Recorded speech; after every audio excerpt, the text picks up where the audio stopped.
មុនគ្រិស្តសករាជឆ្នាំ195នៅប្រទេសចិន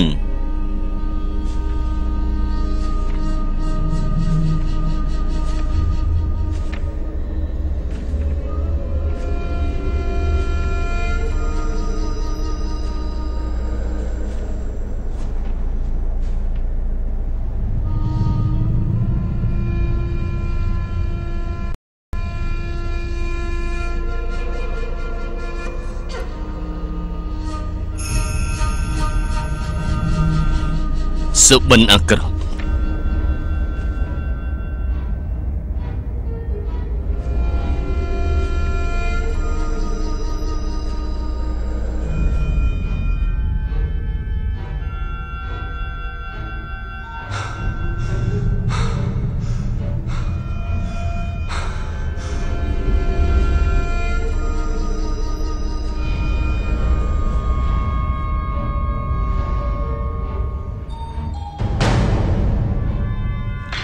រឿងអធិរាជស្ដេចលាវប៉ាង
សច្ចនី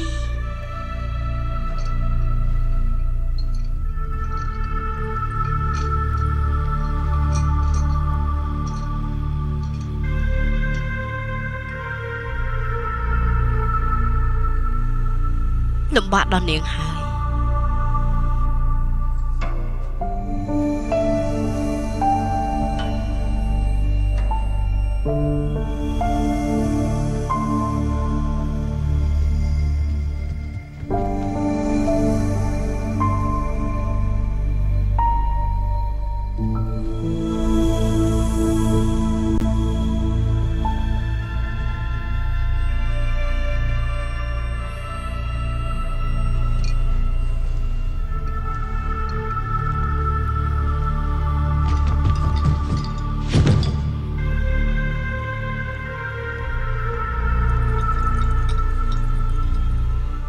រឿងនោះធ្វើរួចហើយ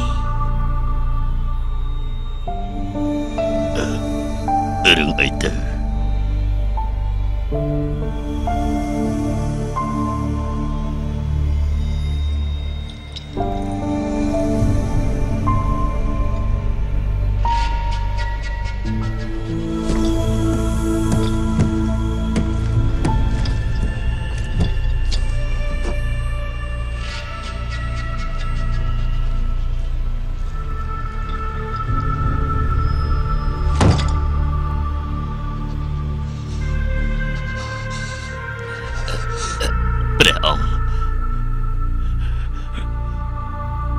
ទូលបង្គំបាននាំហាន់សិញមកហើយ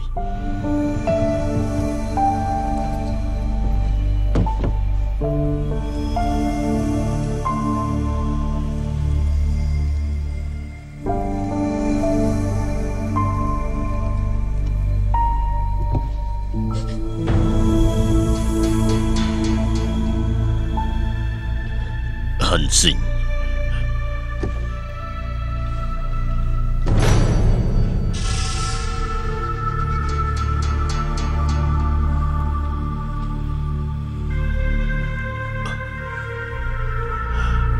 ហាន់ស៊ី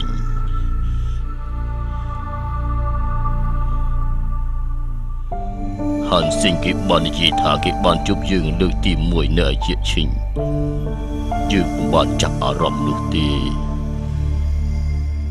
យើងគ្រាន់តែបានដឹងថាយើងបានជួបនឹងអ៊ីសៀមេតាភីម៉ាយ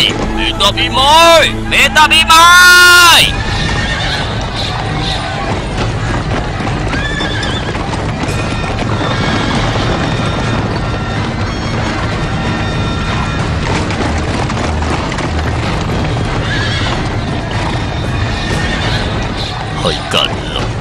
អ៊ីសៀទើបតែមានអាយុ20ឆ្នាំហើយយើងអាយុ47ឆ្នាំ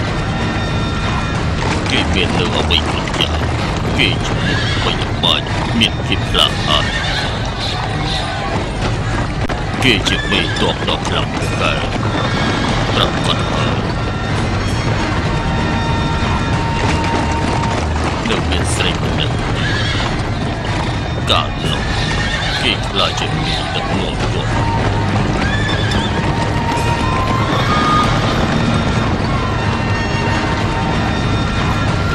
គេបានដឹកនាំទ័ព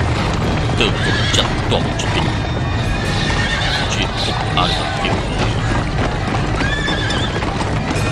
យើងនឹងបានសិញឈរមើលតាមដងលោកពេលសម័យដ៏គំរបស់យើងជួបក្រុមអ៊ីសៀ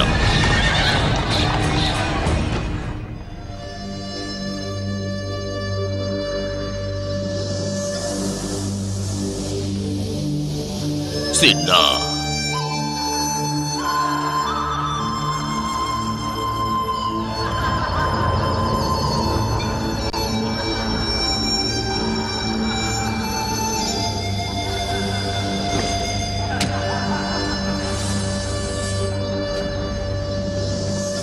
别先溜去，别先溜去，别先溜去，别先溜去，别先溜去。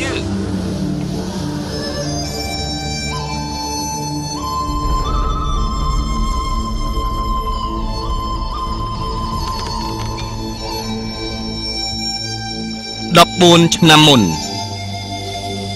បន្ទាយទាហានហាន់អ៊ីសៀង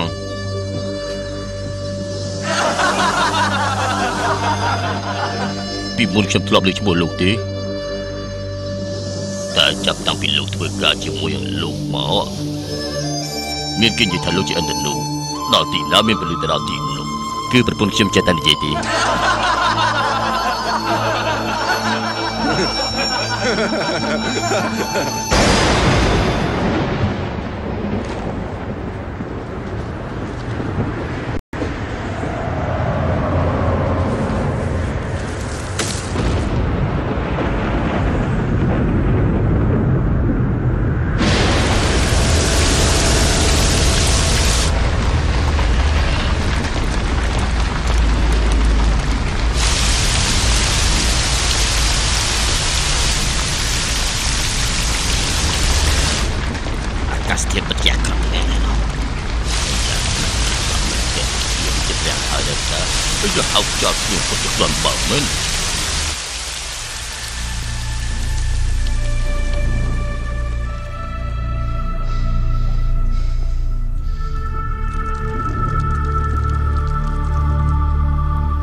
បើជាប់ពីភ្លេចមានខ្យល់ក្រត់បាត់ណាលោកមេតូនប្រាប់លោកតាមត្រង់ចិត្តលើកនេះខ្ញុំមកខ្ចីតួងខ្ញុំចង់ជួយប្រពន្ធកូននិងបងប្អូនរបស់ខ្ញុំមកបើលោកមិនជឿខ្ញុំទេអញ្ចឹងខ្ញុំទៅសិនហើយដោះលែងគេទៅអនាគតគេនឹងមានគ្រោះថ្នាក់សូមលោកម្ចាស់ទៅជីវិតផងចាត់ការគេទៅចាត់ការណាស់ណាហ៊ានធ្វើលោកម្ចាស់របស់យើងទេ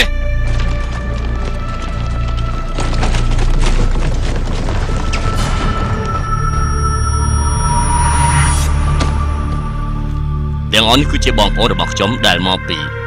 ស្រុកឈីភូមិសាន់ជាមិនដែលមកដល់ទីនេះទេចង់កាប់ចង់សម្រាប់តែខ្ញុំទៅ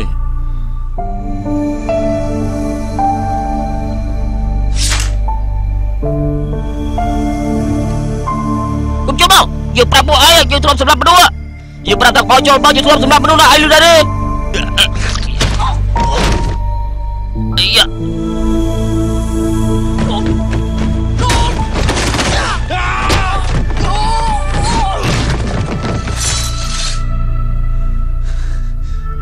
លពូយើងអាចគេខ្ចីតបបានមនុស្សសំដប់បាន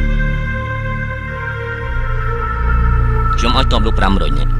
ក្រោយពីដែលជួបប្រពន្ធកូនលោកហើយលោកត្រូវសហការជាមួយពួកយើងតើបានដែរទេបាន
ជាណាក្រាបទូលព្រះអង្គគឺសឺកនទទួលខុសត្រូវកត់ត្រាព្រះបន្ទូលរបស់ព្រះអង្គនៅណាឯងមើលទេធ្វើឲ្យព្រះមហាក្សត្រយ៉ាងនេះតូនមែនទេក្រាបទូលព្រះអង្គគឺកត់ត្រាទុកឲ្យកូនចៅចំនួនក្រោយអញ្ចឹងឯងរស់នៅបានល្អទេទទួលបរិបញ្ជាព្រះអង្គមានបន្ទូលមកទូលបង្គំនឹងសរសេរទុក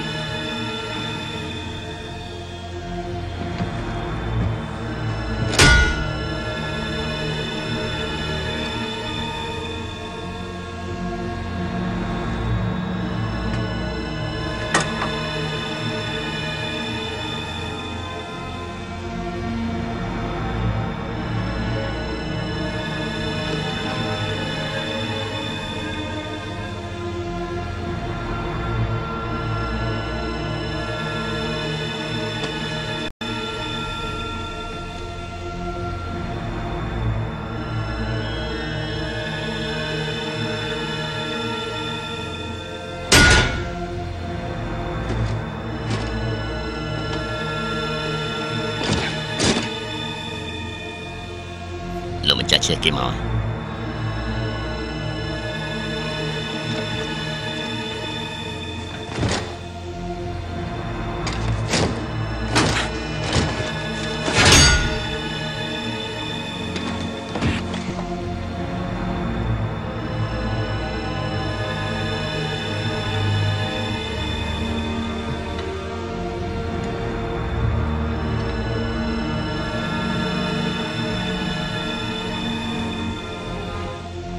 ទោះយើងយល់សពក៏ស្មានមិនដល់ថាបានប្រគិតស្មាគ្នាច្បាំងជាមួយនឹងអូនអ៊ីសៀងទុតិសការនោះខ្ញុំមានក្តីប្រាថ្នាតែមួយគត់គឺកុំចាត់ទ័ពឈិញកុំចាត់ទ័ពឈិញ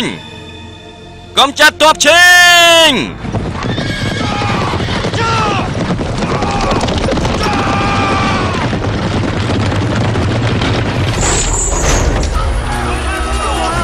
អ្នកបងđứng lại nữaអ្នកបងអ្នកបងអ្នកបងអ្នកបងអ្នកបងđâyណាទៅអូន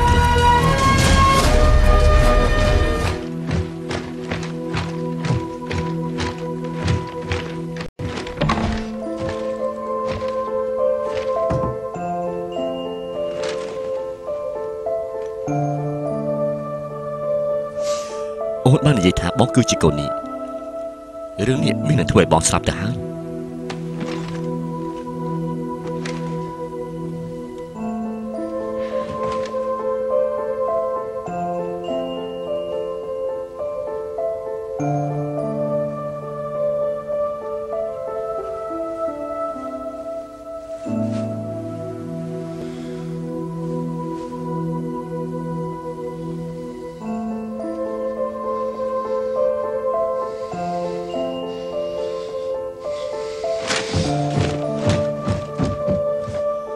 អាយយោ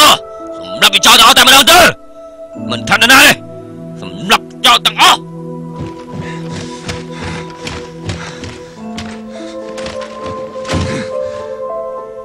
អាយពាក្យដៃស្អាតណាស់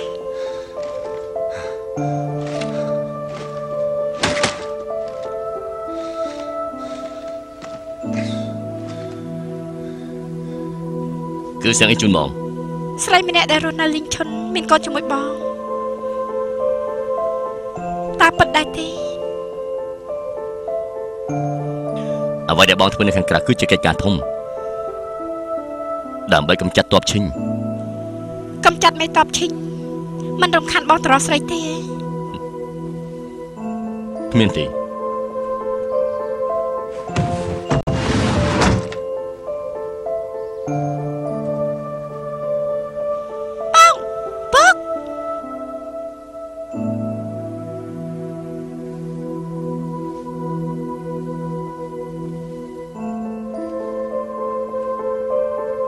អង្គុយឲ្យស្រួលទៅគឺក្មេងៗនេះគេឈ្មោះលីហ្វីបងមិនដែលឃើញគេទេម្ដាយគេស្លាប់អត់ទៅហើយខ្ញុំបានយកគេមកចិញ្ចឹមជាសាច់ឈាមរបស់បងខ្ញុំប្រកាសជាមើលថែគេគឺបងផឹកស្វឹងជ្រុលខ្លាំងពេកនោះព្រោះនៅខាងក្រៅរាល់ថ្ងៃខួរក្បាលវិលវល់អស់រឿងបែបនេះពិបាកនឹងជៀសផុតណាស់បានហើយបកខុសហើយបានហើយ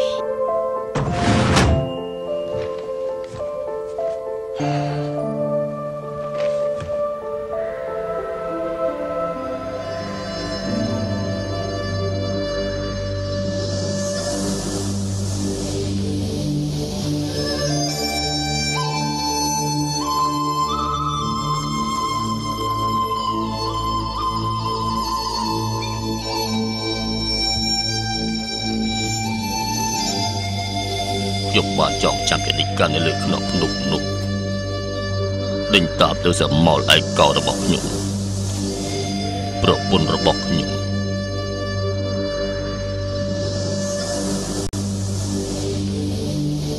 ប្រហែលឆ្នាំកន្លងផុតទៅ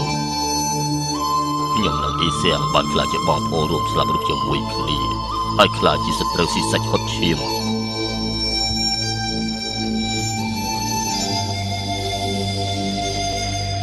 នេះ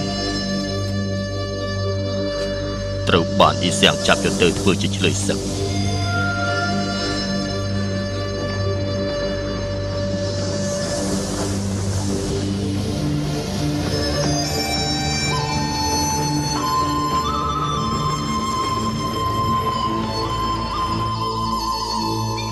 ឆ្នាំក្រោយមក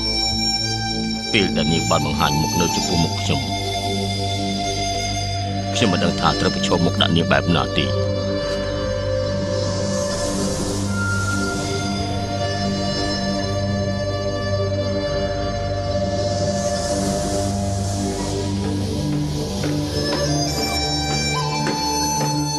ហើយដល់ពេលនោះខ្ញុំក៏បានមានស្រីម្នាក់និងកូនប្រុសម្នាក់ទៀតដែរ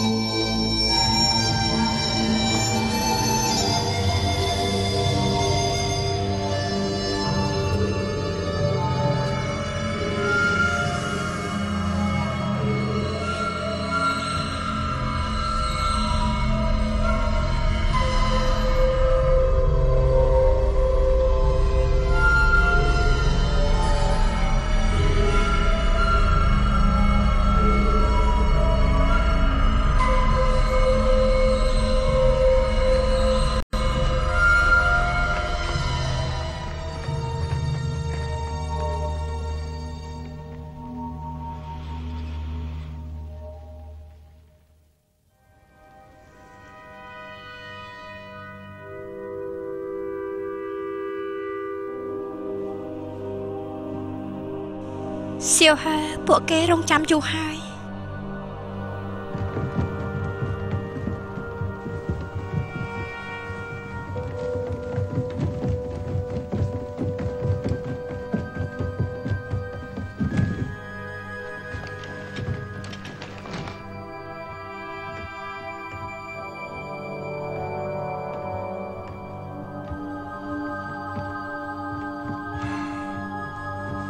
ក្រឡើង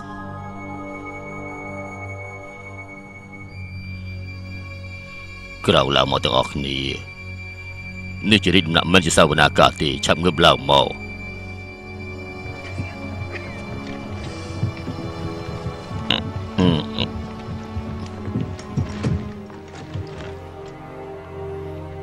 មករយៈនេះ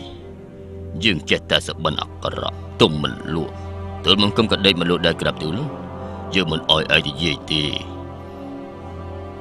ពួកលោកធ្វើចម្បាំងជាមួយនឹងយើងច្រើនឆ្នាំហើយសុទ្ធតែមានគុណសម្បត្តិប៉ុន្តែនោះ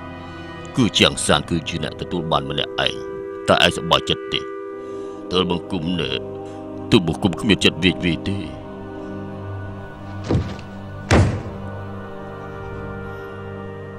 ចុះហិនសិញវិញនៅឃុំខ្លួននៅឡើយទីក្រាបទូលឃុំយុបលាត្រូវព្រះអង្គឃុំអស់រយៈពេល6ឆ្នាំហើយ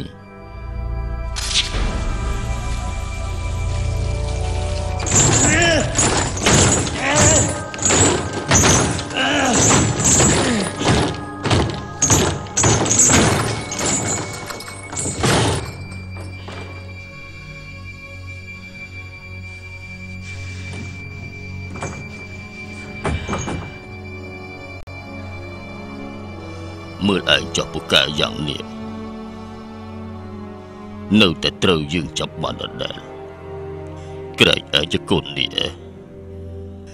ហានសិនជាងគ្រាន់តែចំនួនធម្មតាម្នាក់តែប៉ុណ្ណោះទេ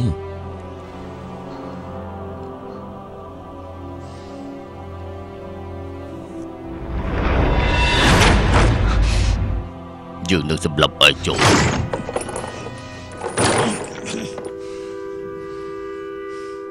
បើមានគេនិយាយថាឯងក្បត់នឹងយើងក្បត់នឹងណាឯងហ៊ានក្បត់នឹងយើងផងមែនទេបើយើងចង់ក្បត់យូរហើយមិនចាំបាច់ដល់ពេលនេះនោះទេ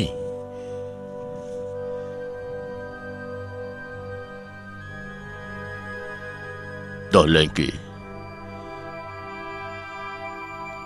មើលគេបានល្អទទួលរាជបញ្ជាក្រាប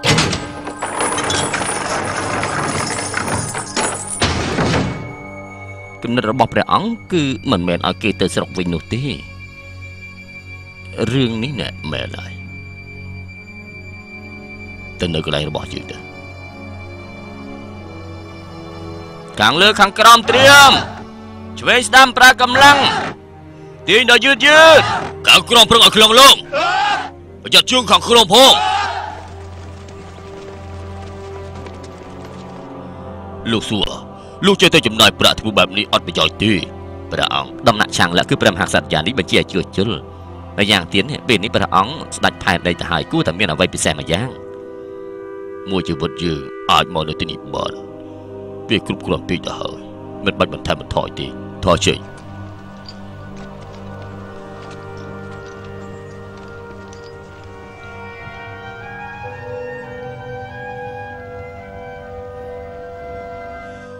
ទីនេះពីមុនគឺជាដំណាក់របស់ស្ដេចឈិញ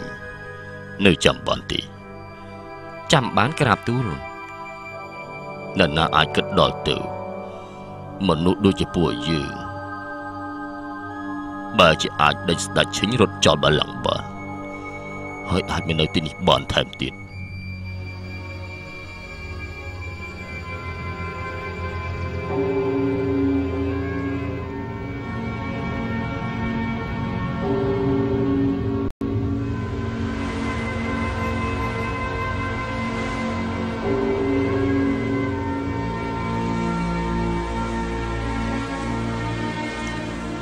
ឆ្នាំ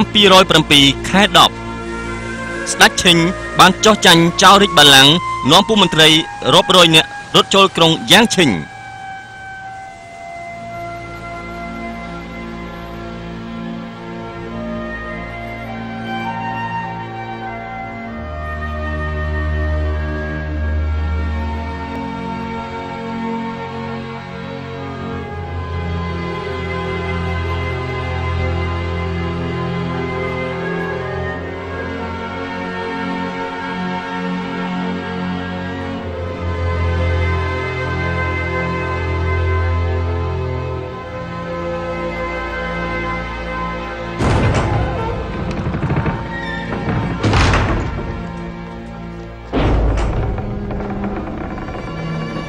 ព្រះរាជដំណាក់ស្ដេចឈិញ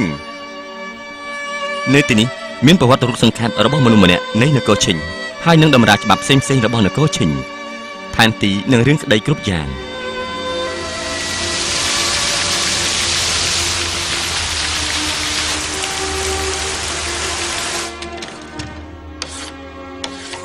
刘吉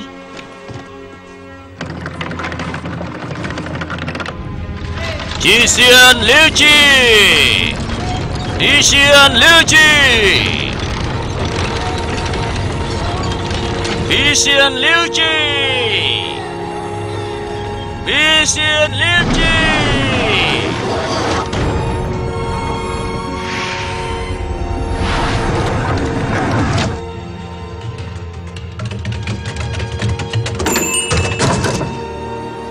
ក្រដាស់លាវអសរជីមេតបឈីជាមហាវីរៈជននៃជនជាតិចិនគ្រងរាជបល្ល័ង្ក51ឆ្នាំឪពុកលាវទាន់បងធំលាវប៉ាយបងទី2លាវចុងប្អូនប្រុសលាវជាមានរាជបុត្រ2អង្គធំឡើងនៅលើទឹកដីឈិញ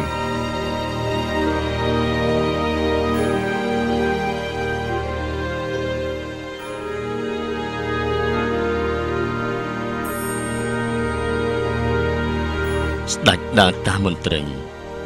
ទឹកដីត្រូវមានស្ដេចទឹកដីត្រូវមានស្ដេចទឹកដីត្រូវមានស្ដេច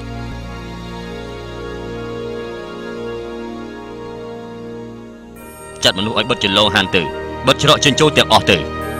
លោកម្ចាស់ឈីដាច់ខាតគឺមិនបាននោះទេទ័ពរបស់អេសៀងចិត្តមកដល់ហើយចូលបិទចំណុចកណ្ដាលទៅអ្នកឈ្នះគឺជាស្ដេចយើងបានសន្យាជាមួយនឹងអេសៀងហើយតែខុសទេពួកព្រះរាជបុត្រស្ដេចអស់នេះសម្អាងអីនៅទីនេះធ្វើភ្ជុះធ្វើភ្លៀងទៅឆាប់និយាយភ្លាមទៅយើងគួរតែស្លាប់យូរហើយឈិញស្លាប់ក្នុងដៃរបស់យើងតែអាដាមកតេរបស់ឈិញក្រមេឃនេះមិនអាចស្លាប់បាននោះទេខ្ញុំសូមវល់លោកមេតបឈីមេតាឲ្យឆន្ទៈនេះបន្តទៀតទៅ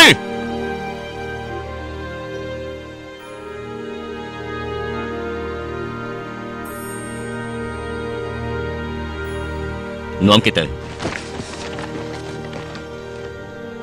ខ្ញុំសូមវល់មេតបឈី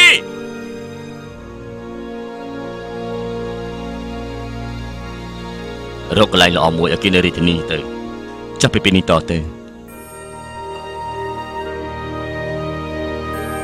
នៅពេលនេះទីនេះជារបស់យើងហើយលបងលបងលបង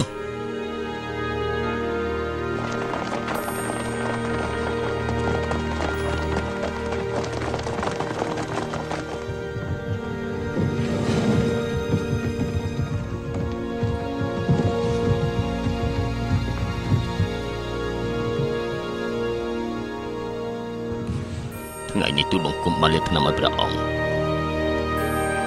ជើងក៏ស្រាប់តែដើរលេងអត់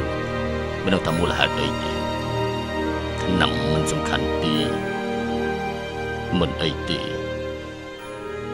ហាន់ស៊ីងគេស្ដាប់បង្គាប់ទេ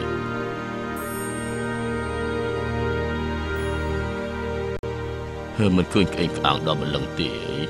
គេមួយថ្ងៃឃុំខ្លួនក្នុងបន្ទប់ពួកលោក3នាក់ជាមនុស្សសំខាន់របស់យើងក្រោយមកហាន់ស៊ីង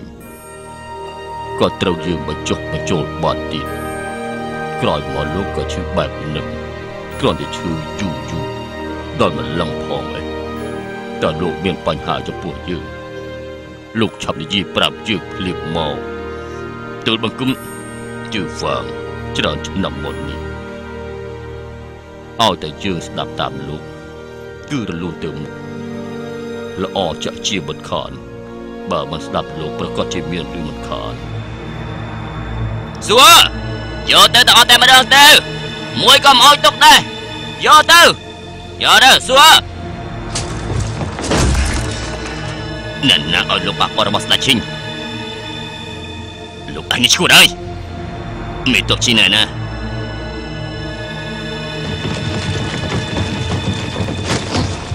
ចាជាចេញពិតជាមិនអាចឲ្យលោកចូលបានទេឯងមិនឲ្យយើងចូលទេរកស្អែកមានតបឈីប្រកាសជាស្លាប់ជាមិនខាននោះទេ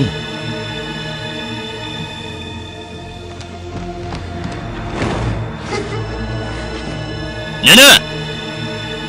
មីកៃខ្ញុំគឺចាំងលៀង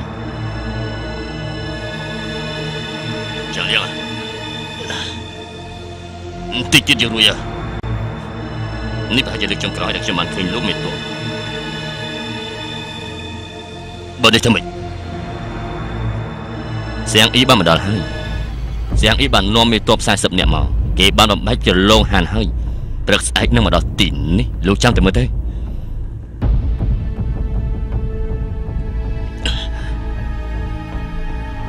ចុះកងទ័ពរបស់យើងរត់បាក់តបហើយចុះចាញ់ក៏មានចុះចាញ់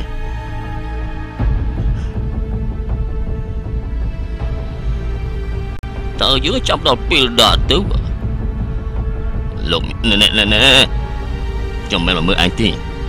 ខ្ញុំមកមើលចាំងសាំងគាត់មកជុំនឹងខ្ញុំគឺចង់ប្រាប់ខ្ញុំឆាប់រត់ភ្លាមទៅរត់ទៅអ៊ំសៀងខ្ញុំមិនដែលគិតថាបាក់បោនោះទេបងអើយខ្ញុំលើកថាលោកបានចូលដំណាក់ស្ដេចឈីងហើយតែខាន់មិនមានទេមេតបឈីនៅទីនោះរហូតមកមិនដែលមកកាន់ទីនេះទេត្រូវហើយលោកចង់និយាយត្រូវហើយពីដើមមកខ្ញុំមិនដែលចូលទីនោះទេបងអើយខ្ញុំជឿតែលោកមេតបជឿទេចាន់ចៅជឿទេលោកអ៊ំសៀងលោកមេតបឈីត្រូវមួយមកកាច់ទេបើលោកជួយគាត់បានទេខ្ញុំសុខចិត្តស្លាប់ជាមួយលោកមេតបឈីសូមជួយគេផងទៅលោកមេតបលោកអ៊ំសៀងព្រោះស្អែកនាំតប44នាក់មកដល់ទីនេះហើយលោកហើយនឹងខ្ញុំតើអញលោកត្រូវជួយខ្ញុំសូមបងមិនបានទេខ្ញុំត្រូវគេមួយមកកាច់ទេខ្ញុំត្រូវគេមួយមកកាច់ទេ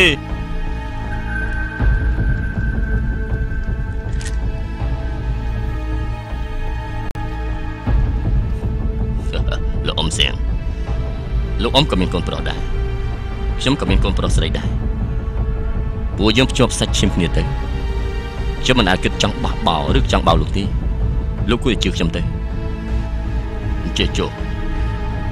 ជប់នេះខ្ញុំបញ្ចប់ទៅវិញប្រាប់ដល់លោកមេតបខ្ញុំអរគុណលោកម្ចាស់ខ្លាំងណាស់ប៉ុន្តែពេលដែលស្អែកឡើងលោកត្រូវទៅបកស្រាយបានច្បាស់ប្រាប់ដល់លោកមេតបធំទៅមេតបឈីស្អែកខ្ញុំទៅជាមួយលោកណាជប់លាហើយតាមសម្រួលមិនបានជួយដំណើរទេ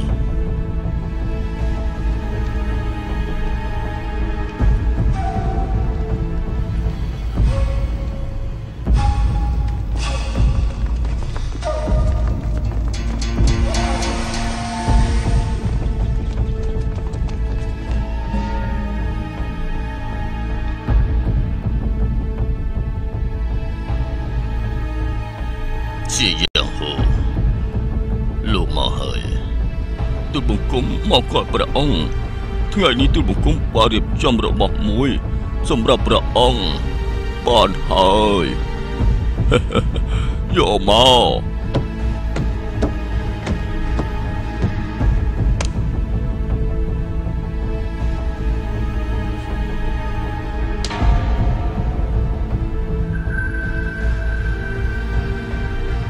បានហើយទៅវិញទៅជាយ៉ាងហៅលើកនេះឲ្យលោកមកគឺចង់សួរលោកកាលនោះហេតុអីបានជាហាន់សិញរត់គេចពីសៀងអ៊ីតាមមកដល់កន្លែងរបស់យើងទេក្រាបទូលព្រះអង្គរឿងនេះទូលបង្គំពិតជាមិនដឹងពិតមែនក្រាបទូលប៉ុន្តែពីមុនលោកគឺជាពូបង្កើតរបស់សៀងអ៊ីហើយអ្នកទាំងពីរគឺជាពូហើយនឹងក្មួយតែពិតមែនដែរទេលោកនៅចាំទេលោកនិយាយទៅចាំបានហាន់សិញគឺរត់ចេញតាមទ្វារក្រោយកាលនោះទើបតែកម្ចាត់ទ័ពឈិញបានជាពេលដែលសៀងអ៊ីដូចជាថ្ងៃនៅកណ្ដាលមេឃហាន់សិញមិនជារើសយកពេលនេះទៅវិញហើយមកចោះចូលនឹងយើងសាវតាគេមិនច្បាស់លាស់ទាល់តែសោះព្រះអង្គ ព្រះអង្គប្រាជ្ញាញាណ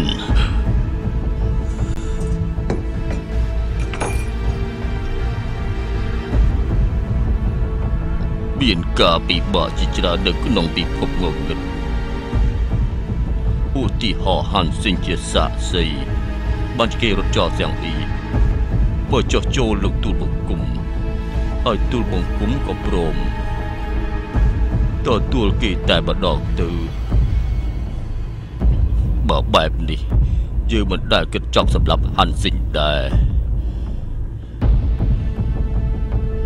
មិនចឹងទេយើងក៏មិនសុំឲ្យគេឃុំខ្លួនរយៈពេល6 ឆ្នាំដែរ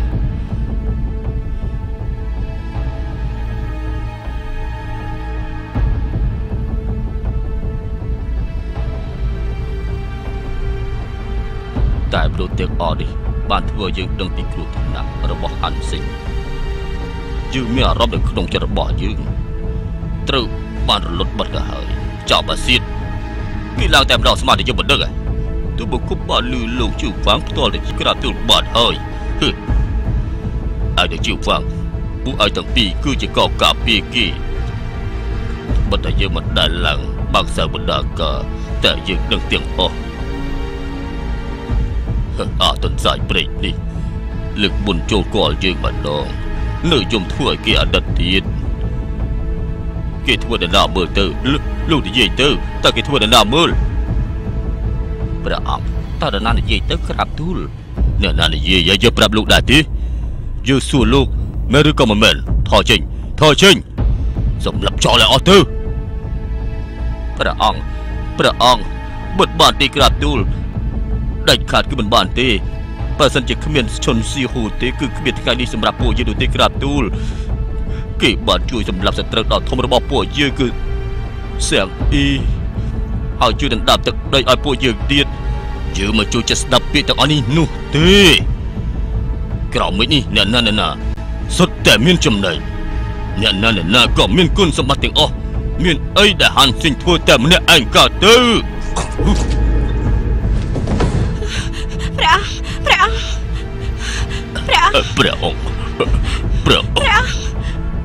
ព្រះអង្គ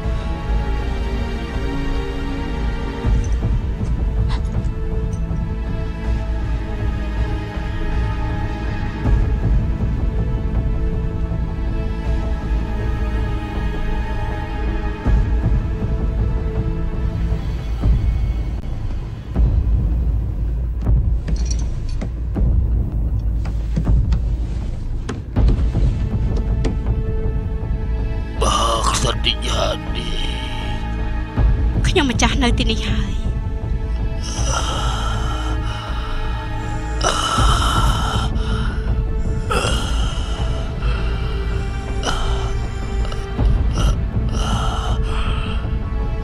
នាងជាមហាក្សត្រយានី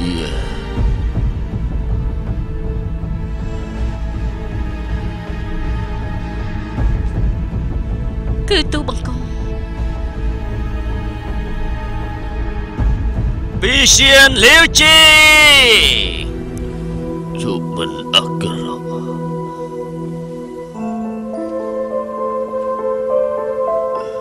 សុបិនអក្រក់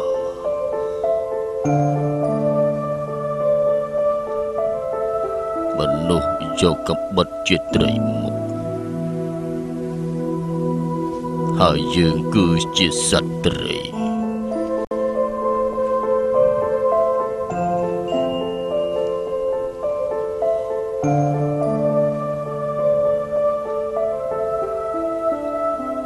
យើងបានឃើញគ្រោះថ្នាក់ដ៏ធំមួយជិតមកដល់ហើយ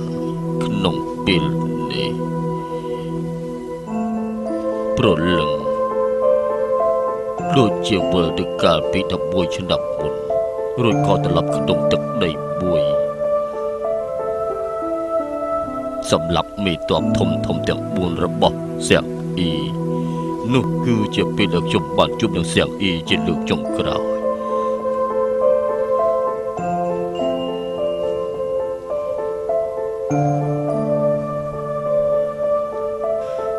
ខ្ញុំបានជួបគេជាលើកចុងក្រោយនៅក្នុងជីវិតរបស់ខ្ញុំ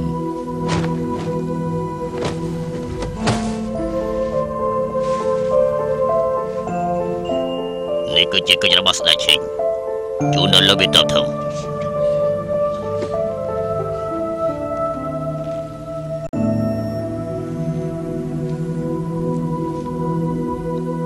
នេះគឺជាពេលដែលខ្ញុំនៅក្នុងភាពងងឹតដែលគួរឲ្យភ័យខ្លាច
បងធំរបស់យើងទៅ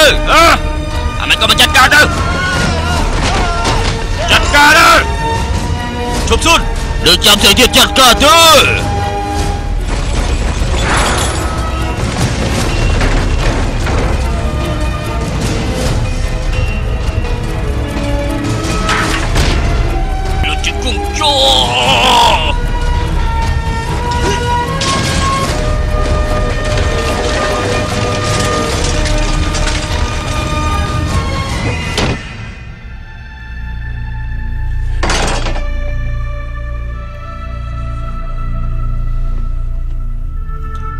មានធ្លាប់ចូលដំណាក់ស្ដេចឈិញដែរទេមិនធ្លាប់ទេឯងប្រកាសជាធ្លាប់ចូលហើយ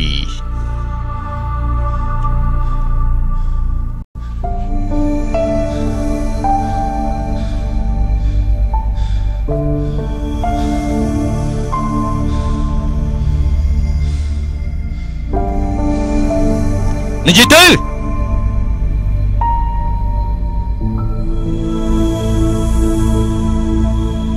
ពីដើមមកខ្ញុំមិនធ្លាប់ចូលទេប៉ុន្តែការជប់លៀងចុងក្រោយនោះខ្ញុំក៏យកលេសស្វឹងស្រាភ្លេចហើយក៏រត់ចេញទៅ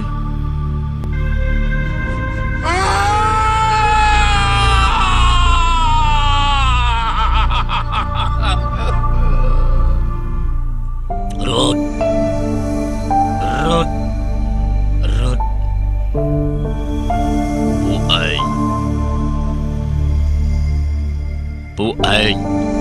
អនាគតជាទីស្គាល់របស់យើងហើយខ្ញុំបានរស់នៅឯតំបន់ម៉ាន់សា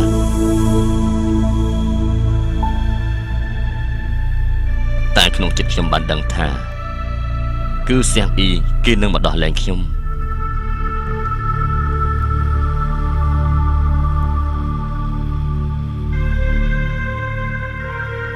ពីព្រោះគេបានដឹងថាដំណាក់ស្ដេចឈិញគឺជាកូនសៅមួយអាចមើលចិត្តនឹងក្តីប្រាថ្នារបស់មនុស្សម្នាក់ៗបាន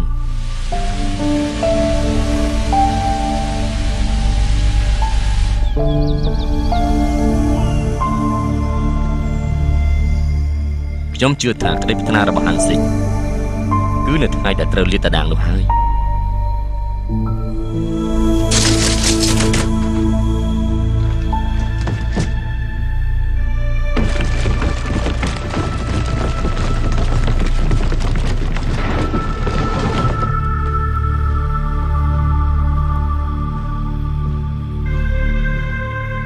ឈប់សិនលោកមេតបធំ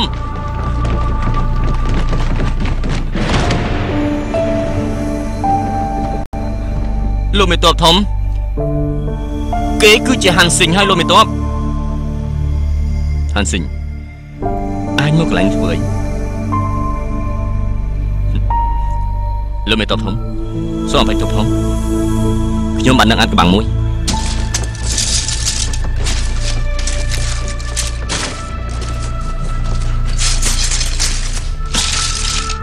សិតតែខ្លាំងទាំងអស់គេធ្លាប់ចូលទីនេះ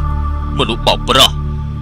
ពួកយើងគួរតែសម្ដាប់ចោលទៅអាមនុស្សចង់រែកបែបនេះនោះគេប្រកាសជាធ្លាប់ចូលដំណើររបស់ស្ដេចឈិញខ្ញុំបានស្មានដឹងមកទៅហើយ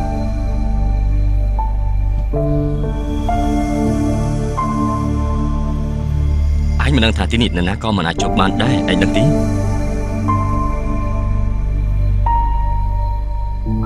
ឯងចង់រៀនតាមលីប៉ាងដែរមែនទេ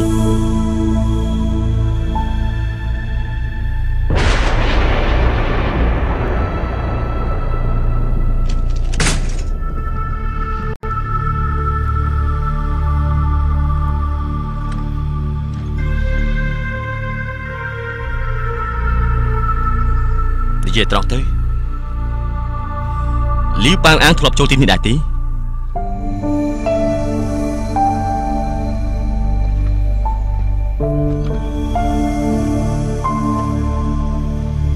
មិននិយាយយើងនឹងសម្រាប់ឯងចោលតាមចិត្ត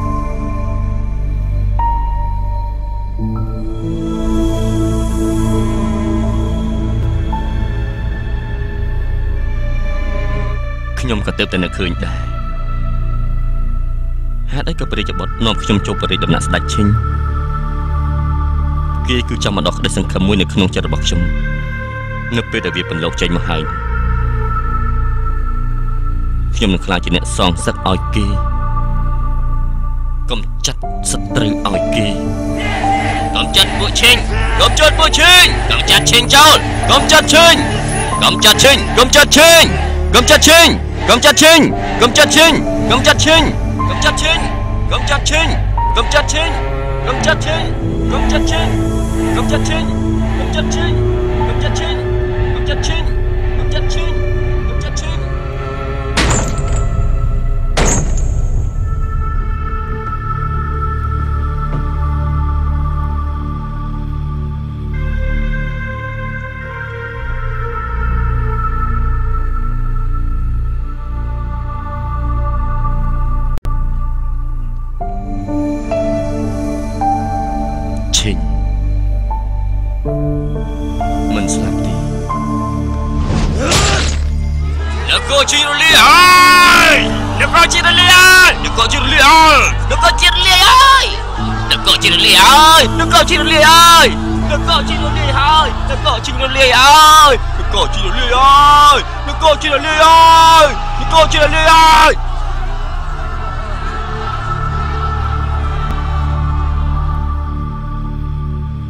ទីនេះ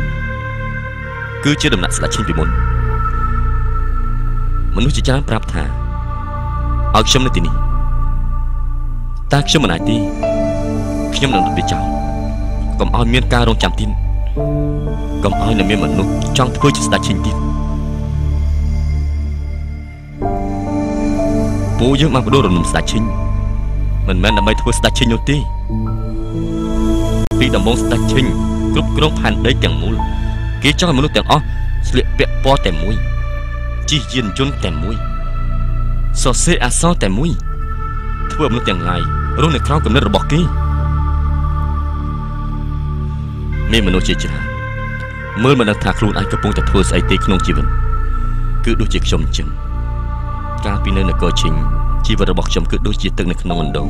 នៅសៀមស្និទ្ធយ៉ាងថោកទាបតែក្រោយពេលខ្ញុំចូលដំណាក់ស្ដេចឈិញបានបើកទ្វារមួយនេះទាំងស្រុង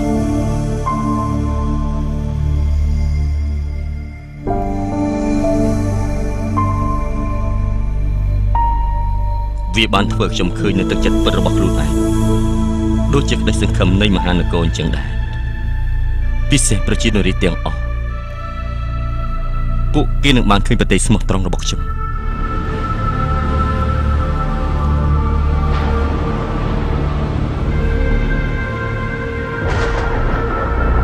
ថ្ងៃនេះយើងចាញ់ជា9កន្លែងប្រគល់ឲ្យបងប្អូនទាំងអស់គ្នាបងប្អូនដែលបានចូលរួមផ្ដួលនគរឈិញជាមួយនឹងខ្ញុំត្រឡប់ទៅនគររបស់អ្នកទាំងអស់គ្នាវិញចុះប្រាសោះទាំងអស់គ្នាសរសេរប្រវត្តិសាស្ត្ររបស់ខ្លួនឯងទៅទាំងអស់គ្នាចាំស្ដាប់បញ្ជារបស់លោកមេទ័ពធំទទួលរាជសារមេទ័ពឈីលីវប៉ាង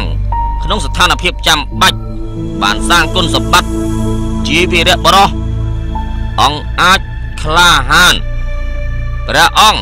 បានប្រទានរង្វាន់ដើម្បីជាការលើកទឹកចិត្តកាន់តំណែងជាស្ដេចហានកាន់កាប់នគរខាងត្បូងខ្ញុំមិនដឹងថាដៃបានជាសៀងអ៊ីមិនសម្រាប់ខ្ញុំនោះទេ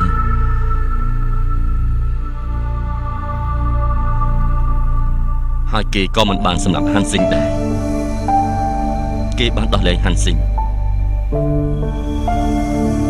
មនុស្សខ្ពង់ខ្ពស់គឺបែបនេះឯងពួកគេមើលឃើញតែរឿងអ្វីដែលជាប្រយោជន៍របស់ខ្លួនទោះជាមិនកើតពីក្តីប្រាថ្នារបស់អ្នកដទៃក៏ដោយជាចំណែករបស់ហាន់ស៊ីងឈ្មោះនេះគឺជាកងការពារសាមញ្ញមួយចាក់ចេញពីសៀងអ៊ីចូលមកកាន់ក្រុមកងទ័ពរបស់ខ្ញុំស្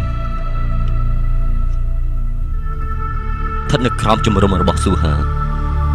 គេបានខ្លាចជាមេទ័ពធំរបស់យើងប៉ុន្តែ5ឆ្នាំក្រោយមកខ្ញុំនឹងហាន់ស៊ីងបានឲ្យសៀងអ៊ីដឹងថានេះគឺជាកំហុសដ៏ធំមួយក្នុងជីវិតគេ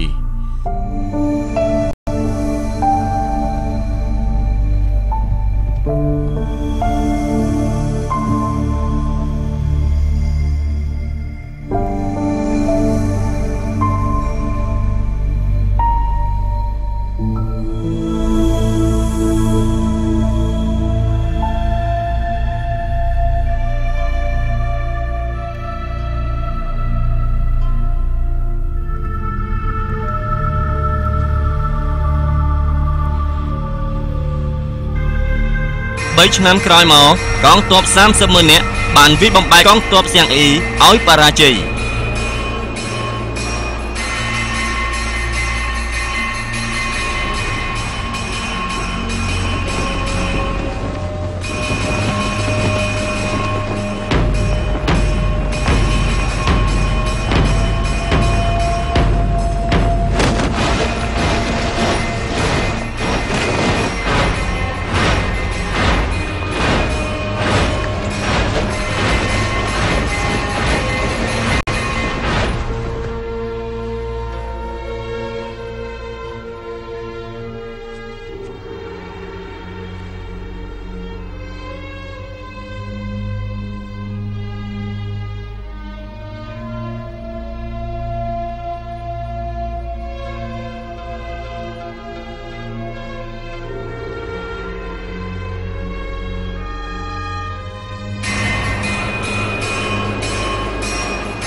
ការងារទាំងអស់ទីឈប់ធ្វើទៅឲ្យអ្នកបម្រើគេធ្វើទៅបានហើយជាទម្លាប់បាត់ទៅហើយ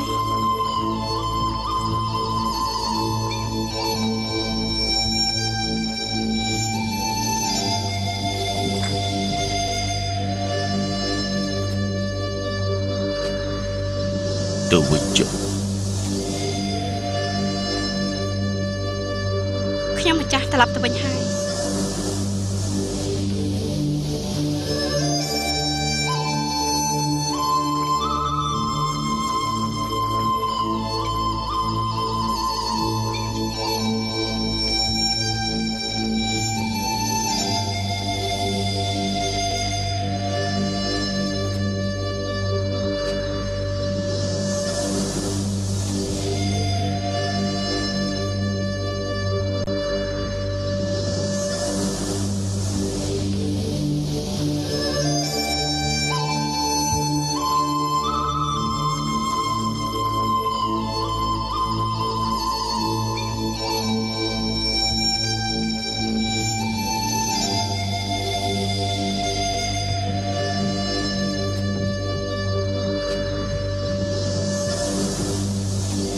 កុំចឹងអីព្រះអង្គម្ចាស់ជំងឺព្រះអង្គមិនទាន់ជាទេ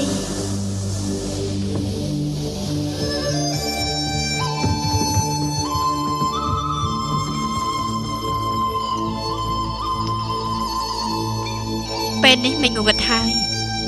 ទាំងអស់គ្នាឆាប់តែសម្រាប់ទៅ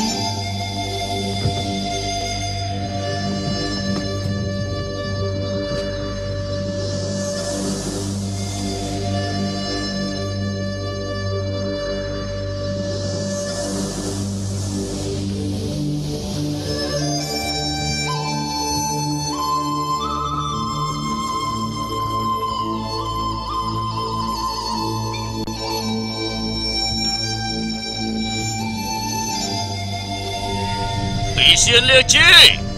笔仙猎击。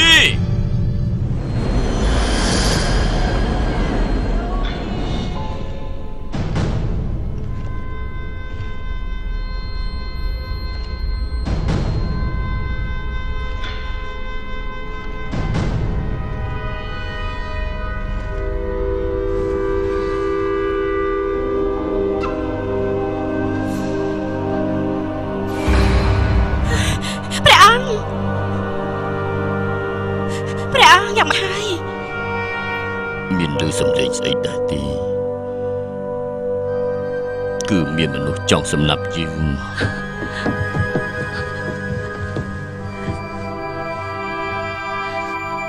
ព្រះអង្គបានសម្លាប់សាំងអីហើយឈប់ខ្លាចទៀតទៅសម្រាប់វិញទៅអ្នកដែលសម្លាប់សៀងអ៊ីមិនមែនជាយើងទេហើយមនុស្សម្នាក់នោះគេនៅរស់ទេ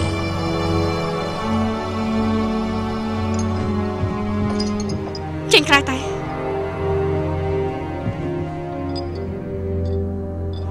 មានរឿងហើយចាំមិនហើយទូទាំងរាជធានីគេនិយាយតគ្នានិយាយអ្វីខ្លះថាព្រះអង្គចិត្តស្លាប់ហើយមិនអាចនោះទេពួកមន្ត្រីជាច្រើនគេបញ្ញាប់ទៅជួបនឹងហាន់សឹង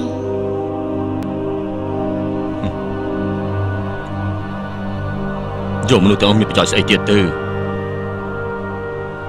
ពួកយើងទៅ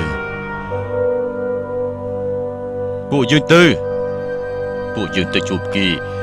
យើងនៅរស់ទេឲ្យហាន់សិញមក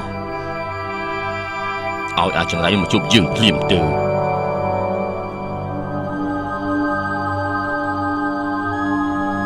ព្រះអង្គដឹងថាជនក្បត់ឆិនអ៊ីក្រោយមកពេលរត់ចេញពីរាជធានីចុងក្រោយជុំនេះណាទេឆិនអ៊ីងហួយរបស់ហាន់សឹងគេទៅផ្ទះរបស់ចាងឡាងគេជួបជាមួយនឹងចាងឡាងហើយនឹងហាន់សឹងចាងឡាងមិនអាចទេគេទៅផ្ទះរបស់ចាងឡាង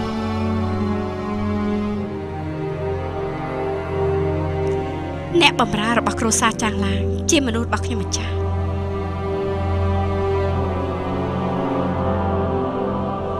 ពេលនេះចិត្តមនុស្សពិបាកទុកចិត្តណាស់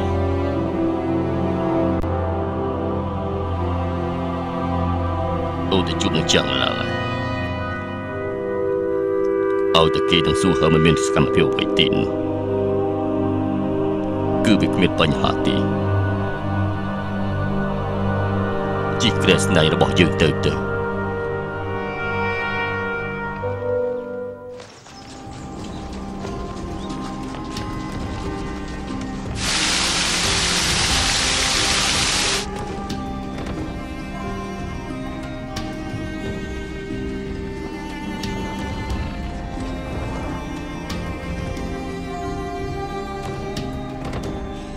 បង្គំចាំងឡាងថ្វាយបង្គំហាសត្យានីព្រះអង្គថាមួយជីវិតរបស់លោកស្អាតស្អំណាស់ទ្រង់ឲ្យយើងយកក្រេស្នៃនេះមកជូនលោកទទួលយកទៅ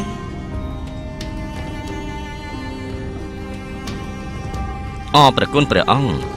ហាន់ស៊ីនជាមន្ត្រីចាស់ម្នាក់ហេតុអីព្រះអង្គចង់សម្លាប់គេ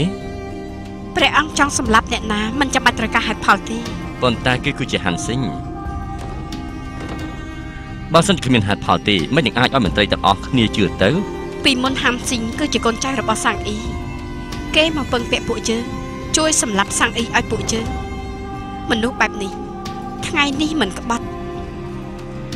ថ្ងៃស្អែកគង់តែក្បត់យើងទេតែហាន់ស៊ីងគេមិនក្បត់នោះទេ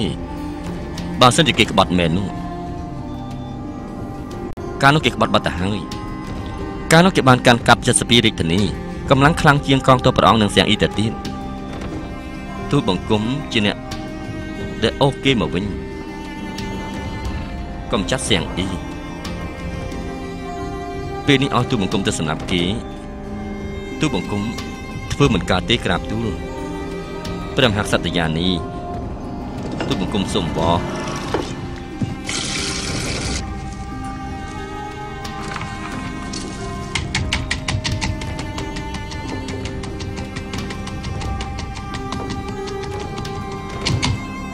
មហាសព្យានីទូលបង្គំសូមវ៉លើកលែងគេម្ដងទៅតែទ្រង់មិនទុកចិត្តលោកទេ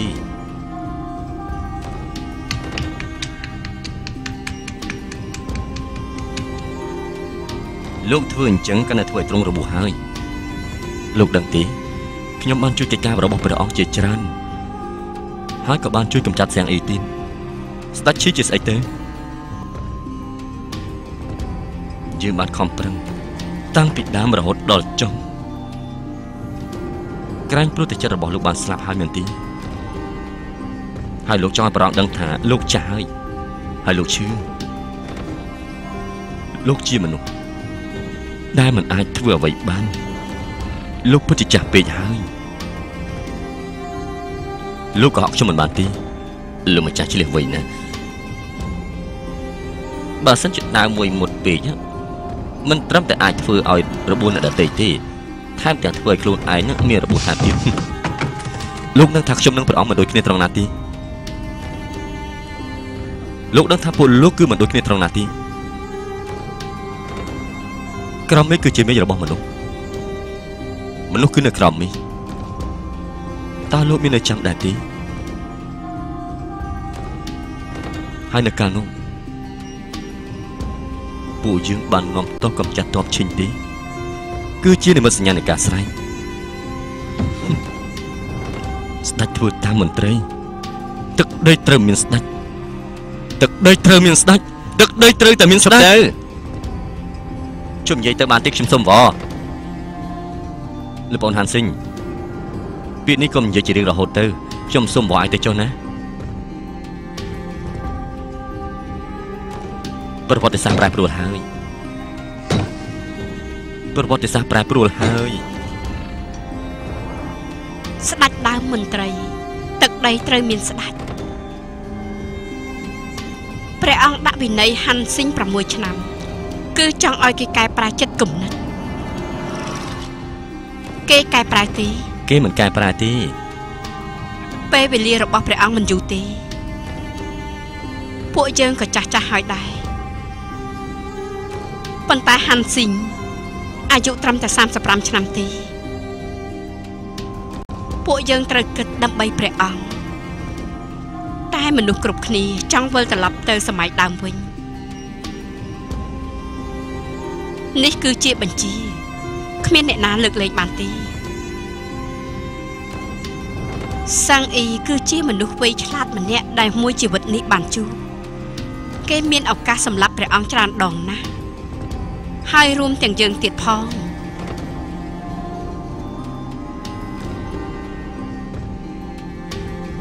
តែគេមិនបានធ្វើបែបនេះទេគេបែរជាដោះលែងយើង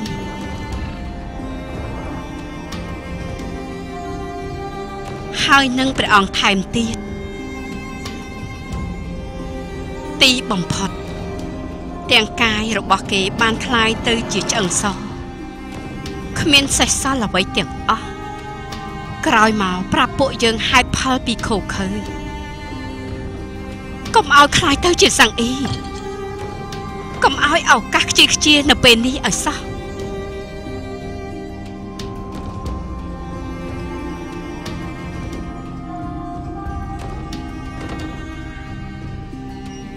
លោកគិតឲ្យច្បាស់ទៅ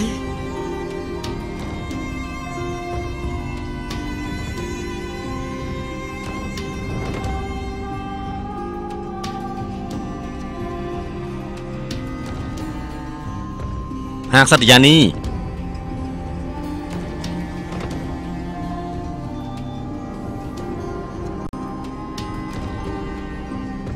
ហាន់ស៊ីងបានក្តប់ក្តាប់កងទ័ពទាំងមូលរួមទាំងសិទ្ធិកងទ័ពទាំង13កងពលធំថែមទៀតចាត់ការពួកគេទៅភាគខាងលិចហើយនិងខាងជើងទៅបង្ក្រាបសត្រូវ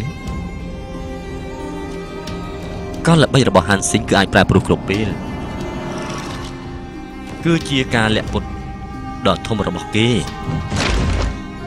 បើហាន់ស៊ីងជឿលើសម្ដីយើងនោះតើពួកយើងមានថ្ងៃនេះដែរទេ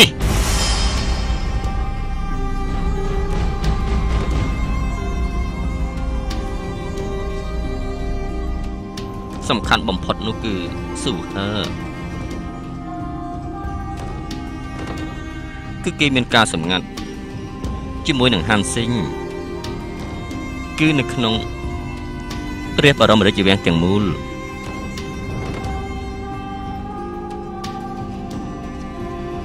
គួរធ្វើយ៉ាងម៉េចទៅ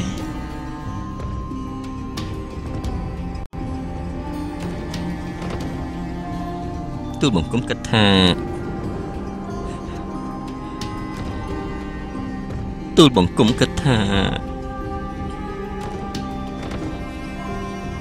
ព្រះបាទសត្យានីកាលនងព្រះអង្គបានឲ្យកូនស្រីបង្កើតបទទូលបង្គំតើយកជាកាដែរទេមានបន្ទូលមកបន្ទូលឲ្យយើងគិតមើលសិន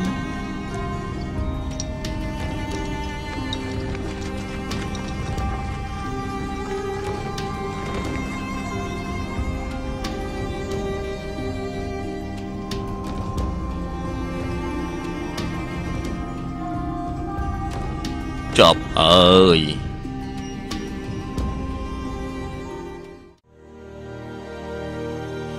យើងបានមើលសិភៅគម្ពីររបស់លោកហើយមានកំហុសច្រើនណាស់ប្រវត្តិសាស្ត្រមហាហានគឺកូនចៅចំនួនក្រោយអ្នកមើលមិនអាចមានកំហុសនោះទេពួកលោកយល់ដែរទេទូលបង្គំនឹងកែប្រែខ្លួនឃ្លានេះមួយៗបានល្អក្រាបទូលព្រះអង្គទុបតិចុះក្រាបទូលយើងថាម៉េចបានជាយកគុណសម្បត្តិដ៏សង្គ្រោះព្រះអង្គមកដាក់នៅលើក្បាលរបស់គេសៀងអ៊ីមានទ័ព300កងពលក្នុងនោះមានទ័ពក្លាហាន2អ្នកស្លាប់តែទោះយ៉ាងណាក៏ដោយបើគេមានសមត្ថភាពមែនពួកយើងបដូរសៀងអ៊ីបានហើយពួកលោកសរសេរថាហុងខួយជាងឡៃនាំកងការពារ100នាក់ជូនដំណើរព្រះអង្គទៅកាន់ពិធីលៀងសីយភោជដ៏ធំមួយពេលចូលទៅដល់បន្ទាយសៀងអ៊ីភ្លាមបានប្រគល់អាវុធទាំងអស់ឲ្យទៅគេហុងខួយចូលដល់បន្ទាយគឺមានផ្លែបញ្ជានិងខែលមួយ អ្នកណាចង់សម្លាប់អង្គធំយើងអ្នកណាចង់សម្លាប់អង្គធំយើងខែលមួយនេះបានមកពីណាក្នុងពិធីជប់លៀងនេះសៀងអ៊ីចង់សម្លាប់ព្រះអង្គចាងលៀងបានមកសង្គ្រោះព្រះអង្គគេអាចនាំហុងខួយឆ្លងកាត់កងទ័ព300នាក់ទៅកាន់កន្លែងសុវត្ថិភាពមិនដោយពុំមានការរារាំងពីទ័ពឡើយហេតុអីសៀងអ៊ីគ្មានដាវចិត្តនៅលើមេទ័ពឈីសៀងអ៊ីមានដាវចំណុចនេះគ្មានអ្វីត្រូវសង្ស័យទេប៉ុន្តែអ៊ំរបស់សៀងអ៊ីដកដាវចេញមកការពារព្រះអង្គចំណុចនេះយើងមិនយល់ទេនោះជាការជប់លៀងដ៏ធំមួយតាមច្បាប់ណាក៏មិនអាចយកដាវចូលទៅបានដែរចុះដាវអ៊ំប្រុសរបស់សៀងអ៊ីតើគេបានមកពីណាអ្នកចាប្រវត្តិសាស្ត្រត្រូវស្មោះត្រង់នឹងប្រវត្តិសាស្ត្របើមិនចឹងទេអ្នកចំនួនក្រោយយើងនឹងឃើញអ្វីនៅក្នុងប្រវត្តិសាស្ត្ររបស់យើងទៅ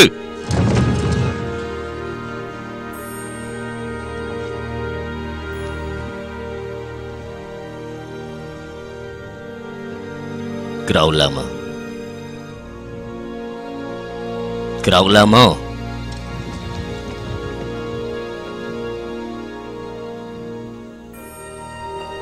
តាមពិតទៅពិធីលៀងសាយភូតនៃឆ្នាំនោះរហូតមកមានមនុស្សម្នាក់លួចការពារព្រះអង្គពីសម្ងាត់សៀងអ៊ីក៏ដឹងថាមានមនុស្សជាច្រើនចង់ធ្វើឃាតព្រះអង្គដែរ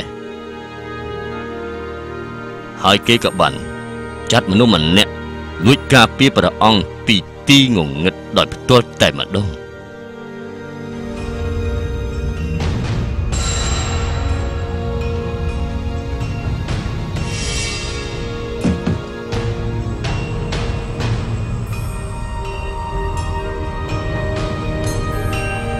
លោកចាង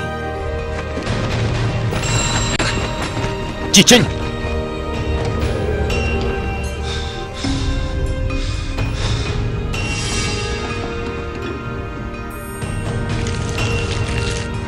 ជីចេញ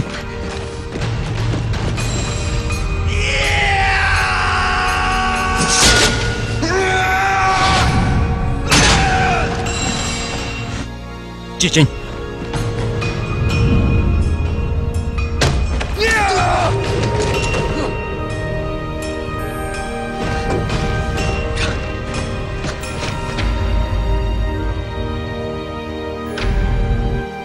អ្នកនេះគឺជាកូនចៅដ៏អង្អាចក្លាហានរបស់សៀងអ៊ីគឺហាន់ស៊ីង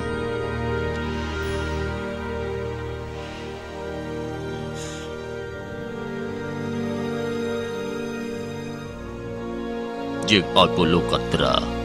ពលលោកគាត់ទុកហើយឬនៅ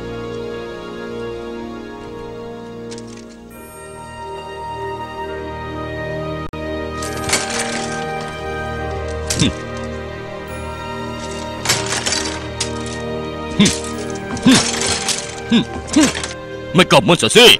ពួកលោកចង់ក្បត់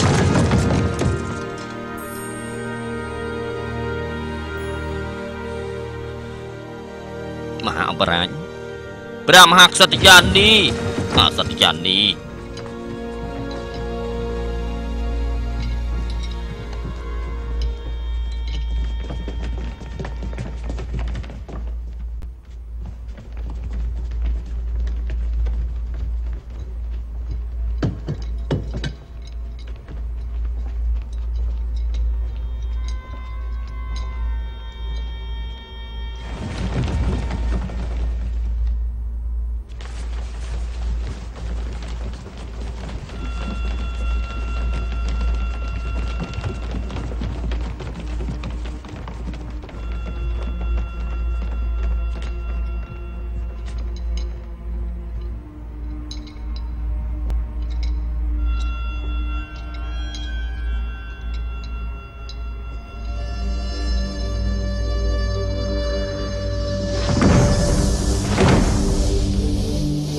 ម្នាក់នេះគឺជាកូនចៅអង្គអាចក្លាហានរបស់គ្រួសារសាំងអ៊ីងគឺហាន់ស៊ីងយើងឲ្យពួកគេកត់ត្រាទុករួចមកហើយហេតុអីបានជាមិនសរសេរ หากสติญาณนี้មហាអបរាជព្រះមហាក្សត្រយានី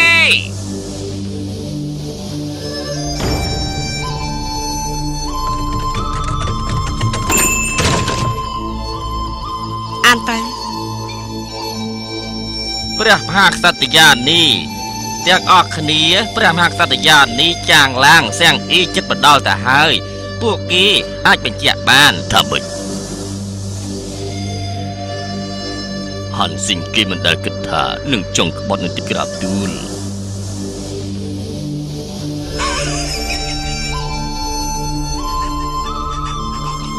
មែនហើយ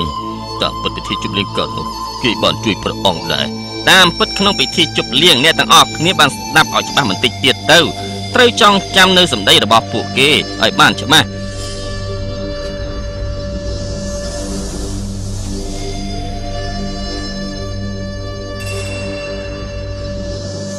ត្រូវហើយ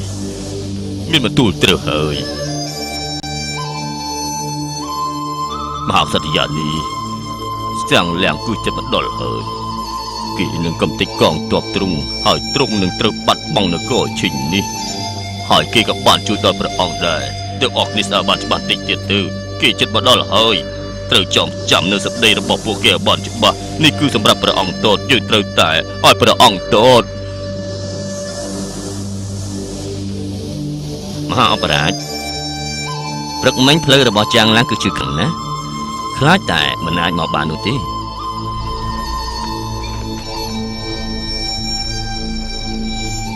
ស៊ឺយ៉ាងហូនឹងនាំអ៊ំសៀងអ៊ីក៏មិនបានមកដែរហេតុអី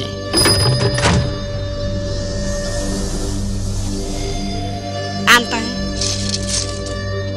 នគរហានឆ្នាំទី10នីតិខៈរដូវស៊ឺយ៉ាងអ៊ីអ៊ំប្រុសរបស់សៀងអ៊ីពេលដែលចូលក្នុងបរិយាវាំងក្នុងស្ថានភាពនោះត្រូវបានគិតអកលត្រកូលលីវធ្វើឃាតនៅពាក់កណ្ដាលផ្លូវមិនអាចទេដាច់ខាតគឺមិនអាចទេអ៊ំរបស់សៀងអ៊ីកំពុងនៅតាមផ្លូវមកកាន់ទីនេះទេលោកអបរាជក្នុងការកត់ត្រានេះមិនអាចទុកថាត្រូវរហូតនោះទេត្រូវហើយប្រកាសហើយអាសន្យានេះលោកអបរាជអ៊ំប្រុសរបស់សៀងអ៊ីបានស្លាប់កាលពីព្រឹកមិញដោយគិតកោបានធ្វើឃាតនៅតាមផ្លូវមកគឺខ្ញុំបានឃើញផ្ទាល់ភ្នែក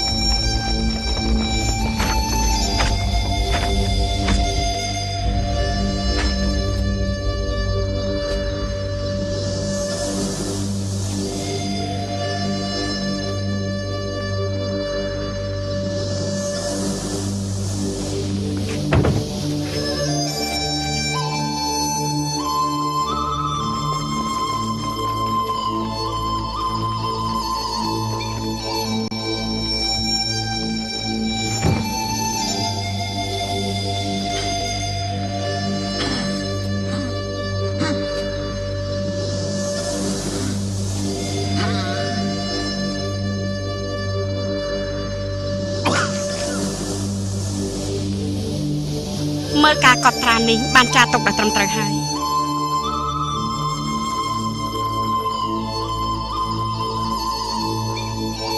មហាក្សត្រយានីពួកគេក៏សរសេរពីទូមង្គមដែរពួកគេសរសេរទេ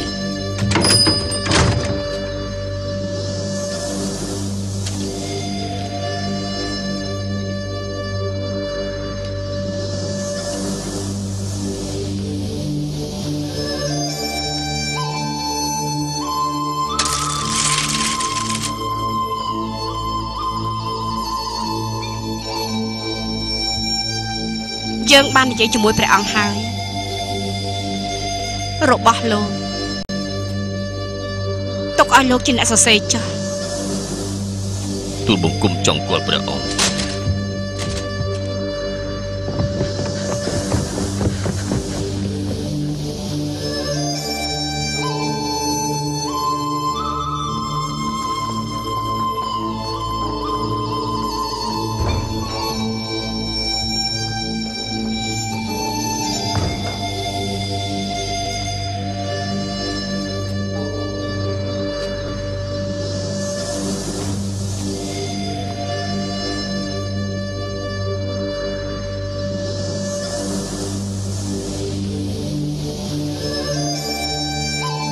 សូមចូលគាល់ព្រះអង្គ ព្រះអង្គមិនស្រួលប្រកាយទេ យើងចង់ចូលគាល់ព្រះអង្គ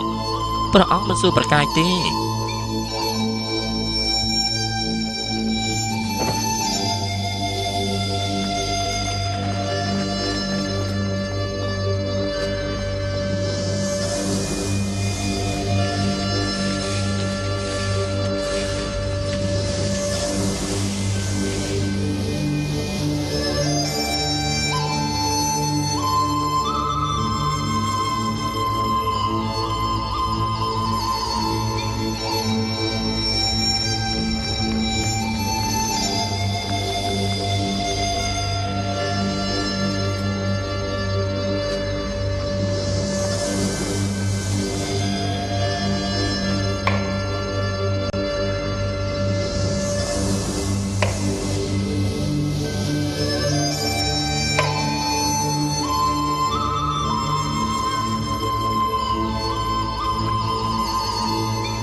លោកមហាអបរាជ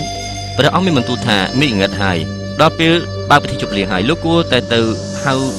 អ៊ីងហៅហើយនឹងហាន់ស៊ីងមក ព្រះអង្គ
ជប់នេះនៅរាជដំណាក់ព្រះអង្គរៀបចំពិធីជប់លៀងមួយទ្រង់ឲ្យខ្ញុំអញ្ជើញលោក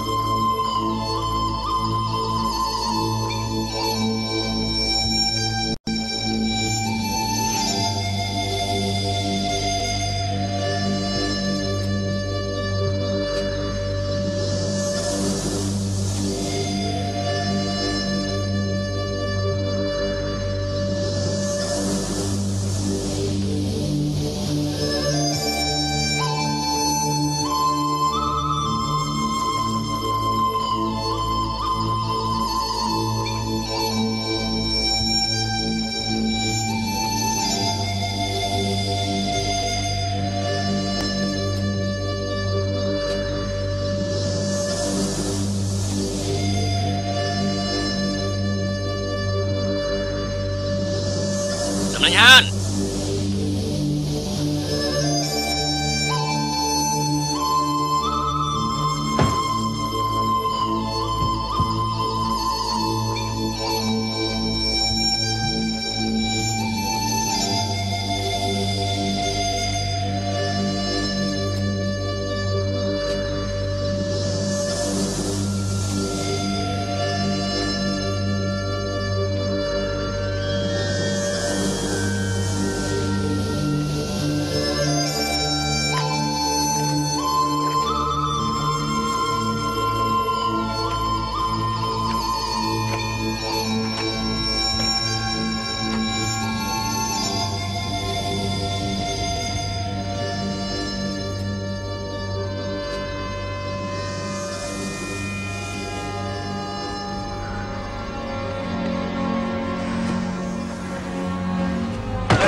សុនអីហៅ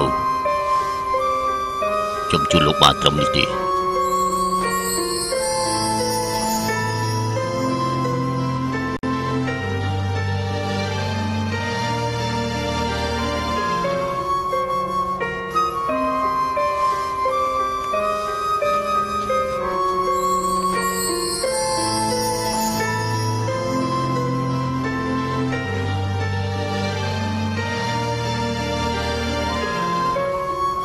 សូមទូលដល់ព្រះអង្គហងទៅ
ជួយហៅហាន់សេងរួមគំនិតជាមួយនឹងឈុនស៊ីបះបោក្បត់នឹងព្រះអង្គបងធ្វើគុតព្រះមហាក្សត្រយានីនិងព្រះរាជបុត្រមានទោសមិនអាចលើកលែងបាន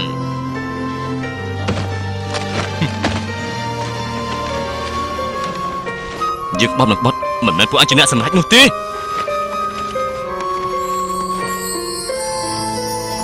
យល់ដល់គុណសម្បត្តិរបស់លោកយើងទុកសាកសពទាំងមូលចោះ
អូននៅចាំបានទេអូនបានថាយើងគឺជាកូននេះរឿងនេះបេះនឹងធ្វើឲ្យយើងស្លាប់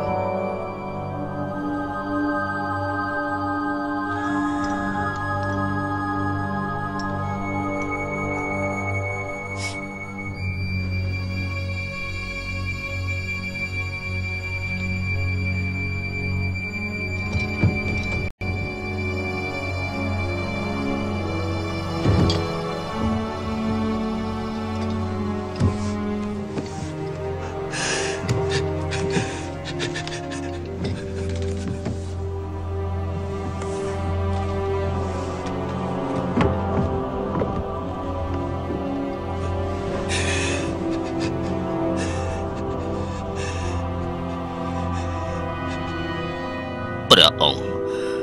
ទូលបង្គំមកវិញហើយ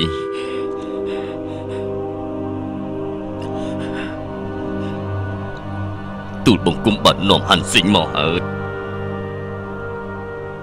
និយាយពីស្អីទៀតហើយឯងចាប់ប្រាប់យើងមក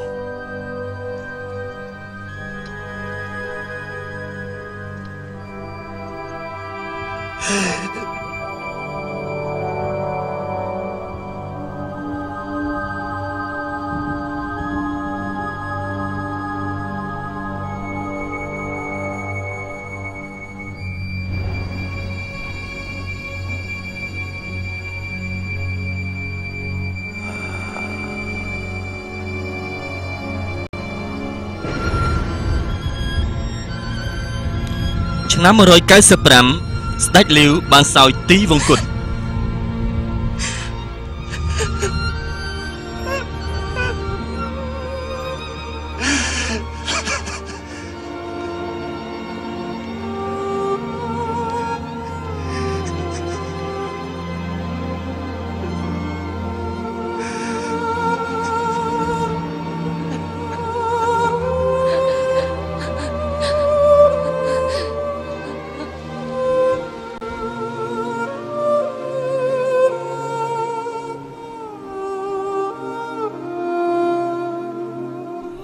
ខ្ញុំឈ្មោះលីវប៉ា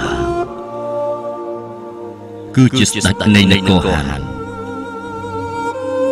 ពេលដែលខ្ញុំអាយុ61ឆ្នាំខ្ញុំបាននិយាយរឿងរ៉ាវចាប់អស់មួយជីវិតរបស់ខ្ញុំពីមនុស្សធម្មតាសាមញ្ញម្នាក់ខ្លាចទៅជាស្ដេចមួយអង្គ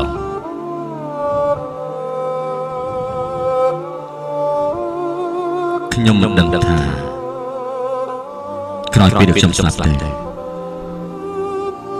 ប្រពន្ធខ្ញុំនឹងស្លាប់ក្នុងព្រោះខ្ញុំចាំ3ឬក៏អត់នោះទេហើយក៏មិនដឹងថា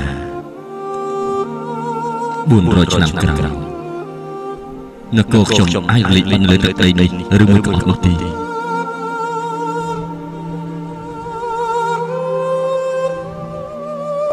មានមនុស្សជាច្រើនថាសេនារបស់ខ្ញុំគឺមានសំណាងចាប់តាំងពីពេលដែលបែកចេញពីពិធីជិះលៀងនេះមកពួកគេខុសខ្ញុំមានសំណាងរហូតមកប៉ុន្តែពេលនេះជីវិតខ្ញុំ